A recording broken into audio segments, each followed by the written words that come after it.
Hello students. Last class में हम लोगों ने हिस्ट्री का चैप्टर 3 शुरू किया था। 19वीं शताब्दी का यूरोप, राजतांत्रिक तथा राष्ट्रवादी विचारधारा में संघर्ष। हमने देखा कि वहाँ पे 19वीं शताब्दी में यूरोप में दो तरह के विचारधारा के लोग थे, राजतांत्रिक और राष्ट्रवादी। और इन दोनों विचारधारा में जो संघर्ष थी उसके बारे में हमने पढ़ा। और हमने लास्ट क्लास में देखा कि उन दोनों की वियना कांग्रेस हुई। कब हुई? वो 1815 ईस्वी में वियना कांग्रेस या वियना सम्मेलन से कहते हैं, वो हुआ था। वो किस वर्ष में हुआ था? 1815 ईस्वी में हुआ। और इसका ये कब हुआ? जब नेपोलियन का पतन होने के बाद, नेपोलियन की जब पतन हुई 1815 ईस्वी में, तब वियना कांग्रेस की गई, जिसमें क्या हुआ? उसमें नेपोलियन ने अपनी विजय के द्वारा यूरोप के मानचित्र में जो परिवर्तन कर दिए थे, उसका पुनर्निर्माण करने के लिए ऑस्ट्रिया की राजधानी वियना में यूरोप के प्रमुख राजनीतिक एकत्र हुए थे। ठीक है। और इसमें क्या हुआ? नेपोलियन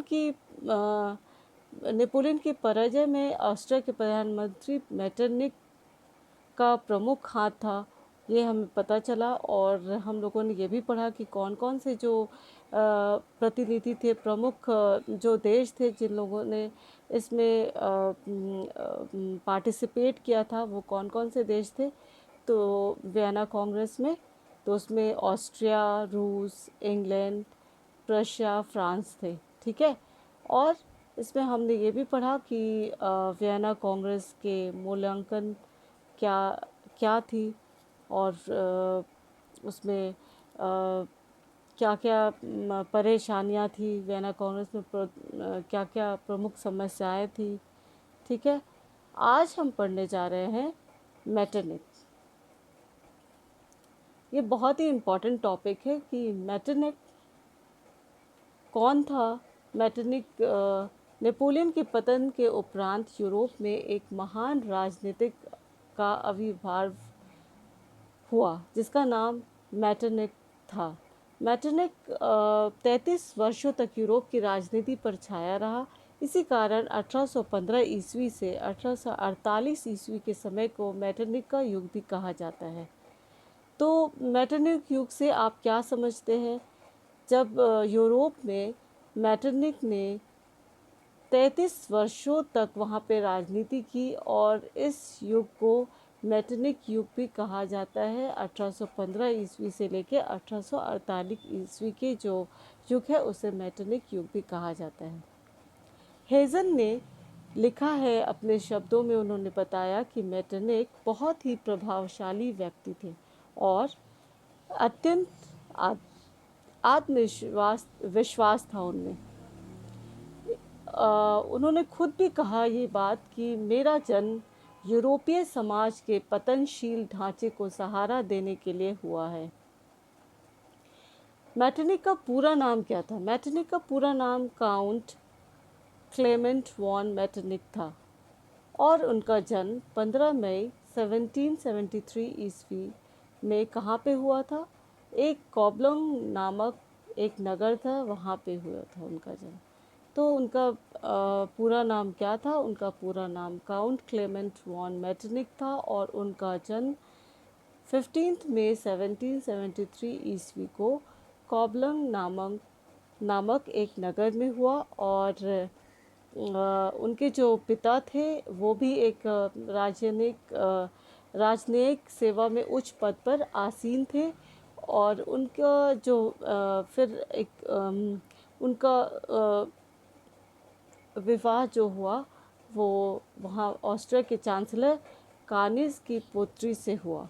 तो ये क्वेश्चन भी पूछा जाता है कि मेटरनिक का विवाह किससे हुआ, तो किसके साथ हुआ? तो मेटरनिक का विवाह ऑस्ट्रिया के चांसलर कानिस की पुत्री के साथ हुआ। और जो कि हम जानते हैं कि मेटरनिक बहुत योग्य, उनके अंदर बहुत योग्यता थी, तो उनकी योग्यता से प्रभावित होकर ऑस्ट्रिया के सम्राट फ्रांसीसी प्रथम ने 1809 ईस्वी में उनको ऑस्ट्रिया का प्रधानमंत्री नियुक्त कर दिया था। ठीक है। और इसके बाद हम देखते हैं कि मेटरनिक पद्धति क्या थी। ठीक है।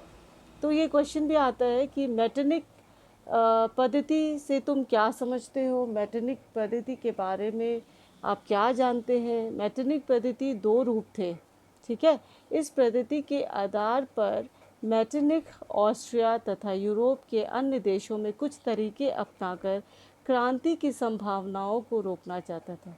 तो एक्चुअल में क्या था कि जो नेपोलियन ने जो क्रांति की भावना लाई थी लोगों के अंदर, उसके विपरीत ये क्रांति की भावनाओं को रोकना चाहते थे।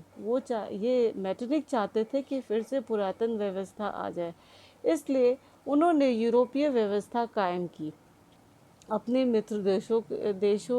मित्र देशों की सहायता से यूरोप में उन्होंने एक यूरोपीय व्यवस्था कायम करने की कोशिश की। मेटरनिख के नेतृत्व में नेपोलियन के उपरांत प्रजातांत्रिक विचारधारा के विरुद्ध एक शक्तिशाली प्रतिक्रियावादी विचारधारा का आगमन हुआ। तो हम ये जानते हैं कि मेटरनिख किस चीज़ का प्रतीक था। मेटरनिख, हमने लास्ट क्लास में पढ़ा कि मेटरनिख प्रतिक्रियावादी विचारधारा का प्रतीक था, ठीक है। तो मेटरनिख ने क्या किया, वहाँ पे एक प्रतिक्रियावादी विचारधारा शुरुआत की।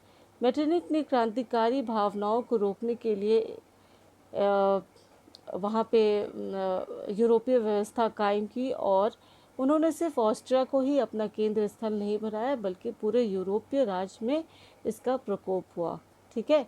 और इसको रोकथाम करने के लिए वहाँ पे लोग जो थे, वहाँ पे 1815 ईस्वी से लेकर 1848 ईस्वी तक उसने राष्ट्रीय विचारों एवं क्रांति को रोकथाम करने की कोशिश की। और मेन उनका विदेशी नीति क्या थी, उसकी जो क्या बोलते हैं उसके विदेशी नीति क्या थी उसकी, कि वो चाहता था कि पुरातन व्यवस्था को कायम रखी जाए और क्रांति का दमन हो, ठीक है। मेटरनिख का पतन किस तरीके से उसका पतन हुआ, जैसे नेपोलियन का डिक्लाइन हुआ, पतन नेपोलियन का हुआ, उसी तरह से मेटरनिख का भी पतन हुआ। कैसे हुआ? 1848 ईस्वी में फ्रांस में क्रांति हुई। पहले तो हमने पढ़ा कि फ्रांस में जब क्रांति हुई 1789 में, और इसके बाद फिर हमने पढ़ा कि फ्रांस में फिर से एक क्रांति हुई 1848 ईस्वी में। इस क्रांति में क्या हुआ कि लोगों के अंदर जो एक नई लहर थी, क्रांति की जो लहर थी, उस लहर से मेटरनिख बच नहीं पाया। उसने सोचा कि लोगों को फिर से हम वो क्रांति को रोक दें और पुरातन व्यवस्था को फिर से कायम करें, लेकिन 1848 ईस्वी में मेटरनिख से लोग बहुत परेशान हो गए और उसके महल को घेर लिया। जनता ने मेटरनिख मुर्दाबाद करके उसको चारों तरफ से उसके महल को घेर लिया, और मेटरनिख त्याग पत्र देकर ऑस्ट्रिया छोड़कर भागने पर विवश हुआ। इस प्रकार उसकी निरंकुश नीतियों का अंत हो गया। और हम ये भी यहाँ पे जानते हैं कि 1789 ईस्वी में जैसे कि बैस्टिल के पतन का एक नवीन युग के उदय के प्रतीक के समान स्वागत हुआ 1789 में जो हुआ, उसी प्रकार 1848 की जो क्रांति हुई उसे भी हम बैस्टिल के पतन से मिला सकते हैं और बोल सकते हैं कि मेटरनिख की पतन का स्वतंत्रता विरोधी शक्तियों के गुट के पतन की तरह स्वागत हुआ, ठीक है। फिर उसके बाद 1830 ईस्वी की क्रांति। तो 1830 ईस्वी में भी ये क्रांति हुई, द रेवोल्यूशन ऑफ 1830। वो क्या था? 1830 ईस्वी की क्रांति से आप क्या समझते हैं? यूरोप के इतिहास में 1830 ईस्वी को क्रांति का वर्ष भी माना जाता है। तो कौन सा वर्ष है जो क्रांति का वर्ष माना जाता है यूरोप में? वो है 1830 ईस्वी में। इसमें हुआ यूं कि वास्तव में इस क्रांति के मूल में शासकों की रूढ़िवादी नीति के विरोध में जनता का विरोध था, है ना। 1815 ईस्वी से 1830 ईस्वी के दौर में यूरोप में उन सरकारों का राज था जो किसी भी प्रकार के मतलब किसी भी वो जो राजा थे वो किसी भी प्रकार के परिवर्तनों के विरुद्ध थे। वो चाहते थे जो चल रहा है बस वैसे ही चलते रहे और कोई भी चेंजेस ना आए। ये सरकारें समाज में एकमात्र अपना साम्राज्य स्थापित करना चाहती थी तथा अपने रूढ़िवादी सिद्धांत को उस युग में स्थापित रखना चाहती थी, अपनी जगह बनाना चाहती थी। बस वो चाहती थी कि उनका रूल चले, जबकि आर्थिक एवं बौद्धिक क्रांति के कारण समाज उसे स्वीकार करने के तैयार नहीं थे। तो 1830 से पूर्व फ्रांस के राज सत्यवादियों का प्रधान था। धीरे धीरे इनकी प्रतिक्रियावादी एवं अत्याचारी नीति का विरोध बढ़ता जा रहा था, लोगों के अंदर आक्रोश हो रहा था। और इसमें इसमें और एक बात और बढ़ गई कि जो लुई 18वां था, तो 18 लुई 18 जो थी उसकी मृत्यु हो गई 1824 ईस्वी में। अब लुई 18 की मृत्यु हुई तो कोई तो आएगा उसके बाद। तो उसके बाद ही उसका भाई चार्ल्स दसम के नाम से फ्रांस की राजगद्दी पे बैठा। तो चार्ल्स जो दसम थे, जो 10th चार्ल्स 10 जो थे दशम की गद्दी पे बैठते ही फ्रांस की राजनीतिक स्थिति में एक बहुत ही गंभीर मोड़ ले लिया, क्योंकि उन्होंने बोला तो था कि वो जैसे लुई 18 चलते थे मैं भी वैसे ही कार्य करूँगा, लेकिन क्या हुआ, जैसे ही वो गद्दी पे बैठे और वो एक बहुत ही कट्टर राजतांत्रिकवादी पार्टी के नेता भी थे, इसलिए उन्होंने अपने किसी तरह के किसी भी प्रकार के उदारवादी कार्यों में अपेक्षा नहीं की जा सकती थी उनसे। वो किसी तरह के चेंजेस नहीं लाना चाहते थे, वो बहुत ही कट्टर राजतांत्रिकवादी थे। ठीक है। तो 1830 ईस्वी की क्रांति में जो क्रांति हुई उसका उसमें क्या कारण थे, प्रमुख कारण क्या क्या थे। तो ये क्वेश्चन भी आता है, बहुत इम्पोर्टेंट है कि 1830 ईस्वी की क्रांति के 4 या 5 कारण, प्रमुख कारण बताए तो हम लिख सकते हैं कि 1830 ईस्वी की क्रांति के प्रमुख कारण निम्नलिखित थे इस प्रकार, जैसे कि चार्ल्स दशम की प्रतिक्रियावादी नीति। ये ऐसे भी क्वेश्चन आता है, चार्ल्स दशम की प्रतिक्रियावादी नीति क्या थी। चार्ल्स दशम बहुत ही प्रतिक्रियावादी थे, ये तो हमने पढ़ लिया। और वो जैसे ही सिंहासन पर बैठे उन्होंने लुई 18 के जो चार्ट्स उन्होंने घोषित किया था, उन्होंने बोला कि वो उस पर ही चलने की कोशिश करेंगे, लेकिन जब सिंहासन उनके हाथ आया तो तो उसकी प्रतिक्रियावादी नीति बदल गई। और वो राजा की मतलब वो उसका कहना था कि बस अब वो उसके ही सिद्धांत चलेंगे, वही सब कुछ है, उसके हाथ में ही सत्ता है। ठीक है। और उसका ये भी कहना था कि इंग्लैंड के राजा की भांति वैध शासक के रूप में रहने की अपेक्षा मैं जंगल में लकड़ी काटना अधिक पसंद करूँगा। ठीक है। तो चार्ल्स दशम तो सबसे पहली पॉइंट जो है इस क्रांति 1813 ईस्वी की क्रांति में हम लिख सकते हैं कि चार्ल्स दशम की प्रतिक्रियावादी नीति। और नेक्स्ट पॉइंट है चार्ल्स द्वारा चर्च की प्रधानता। चार्ल्स दशम चर्च की सत्ता का बहुत मतलब वो सत्ता का समर्थक था। वो चर्च के लिए अपने सिंहासन को भी छोड़ने के लिए तैयार था, क्योंकि वो चाहता था कि चर्च और राज्य एक हो जाए। समझ रहे हो ना, जो फ्रांस में पहले थी जब चर्च और राज्य एक साथ थी, वो चाहते थे कि वैसे ही हो जाए, फिर से राज्य और चर्च मिलके पूरे राज्य को चलाए। ठीक है। क्रांति, फिर नेक्स्ट पॉइंट है क्रांति के सिद्धांतों तथा मान्यताओं को अवहेलना, है ना, मतलब जनता को किसी भी प्रकार का कोई भी अधिकार ना मिले। ठीक है ना। नेक्स्ट पॉइंट राष्ट्रीय धन का अपव्यय।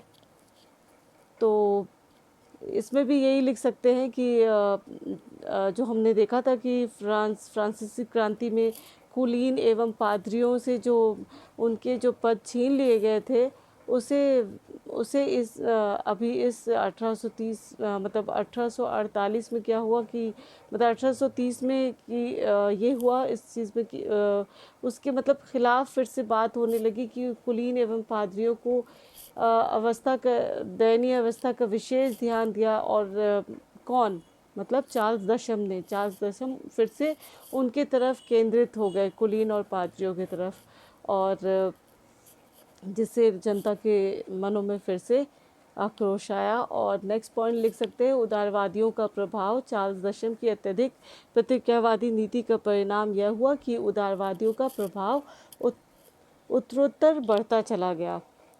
फिर नेक्स्ट पॉइंट, तात्कालिक कारण चार्ल्स दशम का सेंट क्लाउड का अध्यादेश। ये बहुत ही इम्पोर्टेंट है कि उनका जो सेंट क्लाउड के अध्यादेश क्या थे, ठीक है ना। तो 1830 की फ्रांसीसी क्रांति का तात्कालिक कारण चार्ल्स दशम के सेंट क्लाउड के अध्यादेश थे। मतलब एक ऑर्डिनेंस लाया गया, एक अध्यादेश लाया गया जिसका नाम था ऑर्डिनेंस ऑफ सेंट क्लाउड। और चार्ल्स दशम ने अपने विरोधियों के प्रभाव को नष्ट करने के लिए के उद्देश्य में अध्यादेश जारी किया, जिसके द्वारा 4 दमनकारी कानून लागू किए गए। ठीक है, इसके ये तो थी 1830 ईस्वी की क्रांति। अब उसके बाद हम देखने जा रहे हैं कि जुलाई रेवोल्यूशन, जुलाई क्रांति घटना क्या थी, जुलाई क्रांति से तुम क्या समझते हो। तो हुआ यूं कि 27 जुलाई को ये क्रांति शुरू हुई थी और नागरिकों और सैनिकों के बीच में हुई। इस संघर्ष में सेना ना तो तोपों का प्रयोग कर सकती थी और ना ही नागरिक मोर्चाबादी बंदी तोड़ सकी। और इस संघर्ष में बहुत सारे सैनिक मारे गए। तो ये कितने दिन तक, ये लगभग 3 दिन तक चलता रहा। इसे ये गृह युद्ध जो था ये 27 जुलाई से लेकर 29 जुलाई तक 3 दिन तक चलता रहा। ठीक है, और बेसिकली इसमें क्वेश्चन आता है कि 27 जुलाई जो जुलाई घटना हुई थी वो किसके बीच में हुई थी। वो नागरिक और सशस्त्र सैनिकों के बीच में हुई थी। इसमें सैनिक मारे गए थे। और नेक्स्ट हम पढ़ते हैं कि चार्ल्स दशम का सिंहासन परित्याग तथा फ्रांस के पलायन से तुम क्या समझते हो। तो जब चार्ल्स की सैन्य शक्ति क्रांतिकारियों के सामने पराजित हो गई तो उसने क्रांतिकारियों से समझौता करना चाहा, लेकिन वह अपनी इस कूटनीतिक चाल में असफल रहा। अंत में 31 जुलाई को चार्ल्स दशम ने अपने 10 वर्षीय पुत्र काउंट ऑफ चैम्बोर्ड के पक्ष में सिंहासन का परित्याग कर स्वयं इंग्लैंड भाग गया। अंत में 1836 ईस्वी में ऑस्ट्रिया में उसकी मृत्यु हुई। किसकी? चार्ल्स दशम की। ठीक है, नेक्स्ट हम पढ़ेंगे कि 1848 ईस्वी में क्रांति हुई। हमने बोला था कि 2 बहुत ही इम्पोर्टेंट क्रांति पढ़ेंगे, वो है 1830 की क्रांति और 1848 की क्रांति। तो 1830 की क्रांति देख ली हमने, उसके क्या क्या कारण थे। और अब हम पढ़ने जा रहे हैं 1848 ईस्वी में जो क्रांति हुई उसके बारे में। ठीक है, 1848 ईस्वी